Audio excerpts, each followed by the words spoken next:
안녕하세요. 오늘도 테슬라 세계에서 가장 흥미로운 소식 가져왔습니다. 저 아이러브9입니다.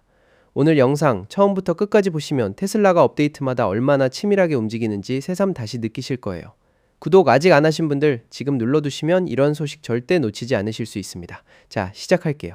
여러분, 테슬라 차를 타고 고속도로를 달리다 보면 센터 디스플레이에 주변 차량들이 3D로 표시되는 거 보신 적 있죠? 내 옆에 SUV가 있으면 SUV 모양이 뜨고 앞에 트럭이 있으면 트럭 모양이 뜨는 그 화면이요. 근데 그냥 뜨는 게 아니거든요. 테슬라가 카메라로 인식한 물체를 AI가 분류해서 그에 맞는 3D 모델을 실시간으로 그려주는 겁니다.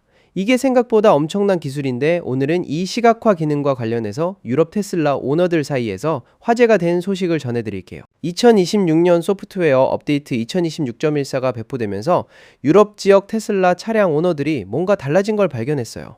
센터 디스플레이에 지금까지 없던 형태의 트럭이 나타나기 시작한 거예요.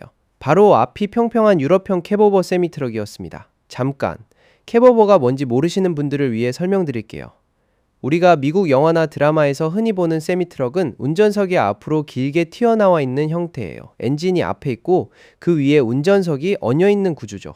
반면 유럽에서 주로 쓰는 트럭은 앞이 딱 잘린 것처럼 평평해요. 운전석 바로 아래에 엔진이 있는 구조라서 차체 전체 길이를 더 효율적으로 쓸 수 있거든요. 도로 길이 제한이 엄격한 유럽에서 화물을 최대한 많이 싣기 위해 발전한 형태입니다. 같은 세미트럭인데 실루엣이 완전히 다르게 생겼어요. 그러니까 테슬라가 이번에 유럽 오너들을 위해 실제로 유럽 도로에서 흔하게 마주치는 그 생김새의 트럭을 화면에 정확하게 보여주기 시작한 거예요. 그런데 여기서 중요한 포인트가 있어요. 이 유럽형 트럭 시각화가 기존의 북미형 세미트럭 시각화를 대체한 게 아니라는 점이에요. 두 가지가 공존합니다. 차량이 앞에 있는 트럭을 인식했을 때 북미형인지 유럽형인지 스스로 판단해서 그에 맞는 모델을 화면에 띄우는 거예요. 다르게 생긴 두 종류의 트럭을 각각 따로 구분해서 렌더링 한다는 얘기죠. 이게 단순히 그림 하나 추가한 게 아니라 인식 자체가 세분화됐다는 의미입니다. 그리고 또 한 가지, 이 기능은 FSD, 즉 완전 자율주행 기능이 없어도 됩니다. FSD는 유료 옵션이라 모든 테슬라 오너가 갖고 있는 건 아니거든요. 그런데 이 새로운 시각화는 FSD 구독 여부와 상관없이 모든 유럽 테슬라 사용자가 볼 수 있어요. 소프트웨어 업데이트만 받으면 바로 적용되는 거니까 진입 장벽이 아예 없는 셈입니다. 그럼 이게 왜 중요한 걸까요? 센터 디스플레이에 뜨는 시각화 화면은 단순한 인포테인먼트가 아니에요. 이건 테슬라가 세상을 어떻게 보고 있는지를 운전자에게 실시간으로 보여주는 창이에요. 쉽게 말해 차가 지금 뭘 보고 있는지를 사람이 확인할 수 있는 유일한 통로입니다. 그래서 여기서 보이는 정보의 정확성이 운전자의 신뢰와 직결돼요. 유럽 운전자가 창밖을 봤을 때 앞이 평평한 캐버버 트럭이 달리고 있는데 화면에는 코가 긴 북미형 트럭이 떠 있다고 생각해 보세요. 틀린 건 아닌데 뭔가 어색하고 불안하잖아요. 이 차가 진짜 제대로 인식하고 있는 건가 하는 의심이 생기기 시작하는 거예요. 반면 내 눈에 보이는 것과 화면, 속 모델이 딱 맞아떨어지면 그 자체로 이 차 제대로 보고 있네 하는 신뢰가 생기죠. 고급 운전보조 시스템을 편안하게 쓰려면 이 암묵적인 신뢰가 굉장히 중요합니다. 테슬라가 지역 맞춤형 시각화에 공을 들이는 이유가 바로 여기 있어요. 자, 이제 재밌는 얘기를 해드릴게요. 이 유럽형 세미트럭 3D 모델이 사실 어제 오늘 만들어진 게 아니에요. 2025년 10월에 이미 차량 소프트웨어 안에 들어가 있었던 겁니다. 당시 약 15개에 달하는 새로운 시각 자산이 한꺼번에 소프트웨어에 포함됐는데 유럽형 트럭 모델도 그 묶음 안에 있었어요. 그런데 그냥 넣어만 놓고 활성화는 안 한 거예요. 반년 가까이 잠자고 있다가 이번 2026.14 스프링 업데이트에서 드디어 켜진 거죠. 그러니까 테슬라의 방식이 이런 거예요. 3D 모델을 차에 밀어넣는 건 기술적으로 어렵지 않아요. 차량 소프트웨어 업데이트에 파일 얻는 거니까요. 근데 그걸 실제 화면에 띄우려면 차가 해당 물체를 카메라로 정확하게 인식할 수 있어야 해요.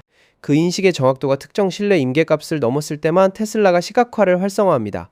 우리 AI가 이 물체를 충분히 잘 알아본다는 확신이 서야 화면에 보여주는 거예요. 이게 왜 중요하냐면 반대 사례가 있거든요. 테슬라가 골프카트 시각화를 처음 켰을 때 어떤 일이 있었냐면요. 스마트카 같은 소형차나 다른 작은 차량들이 골프카트로 잘못 표시되는 일이 꽤 자주 일어났어요. 실제로 여러 오너들이 이런 오인식 사례를 보고했고 테슬라도 이 부분을 인지하고 있어요. 지금도 데이터를 계속 수집하면서 인식률을 높이고 있는 과정이에요. 말도 최근에 시각화로 등장했어요. 실제 말을요. 도심이나 교외 지역에서 가끔 승마하는 사람을 마주칠 수 있잖아요. 테슬라가 그 말을 카메라로 인식하고 화면에 말 모양을 띄우는 거예요. 골프카트도 그렇고 말도 그렇고 테슬라가 인식할 수 있는 사물의 종류를 계속해서 조용히 확장해 나가고 있다는 거잖아요. 이런 것들이 앞으로 몇 달에 걸쳐서 순차적으로 더 활성화될 예정이에요. 정리하자면 이렇습니다. 테슬라는 소프트웨어 안에 이미 여러 개의 시각화 모델을 잠재워두고 있어요. 그리고 AI 인식 정확도가 출시 기준을 통과할 때마다 하나씩 켜나가는 방식으로 진행하고 있어요. 성급하게 다 보여주고 나중에 오류로 욕먹는 대신 준비가 됐을 때만 사용자 화면에 노출하는 거죠. 유럽형 트럭 시각화도 그 흐름의 일부입니다. 글로벌 전기차 시장에서 지역 맞춤화가 점점 더 중요해지고 있는데 테슬라가 소프트웨어 레벨에서 이걸 실천하는 방식이 꽤 흥미롭죠. 단순히 언어 설정 바꾸는 수준이 아니라 해당 지역 도로에서 실제로 마주치는 차량 형태 자체를 학습하고 반영하는 거니까요.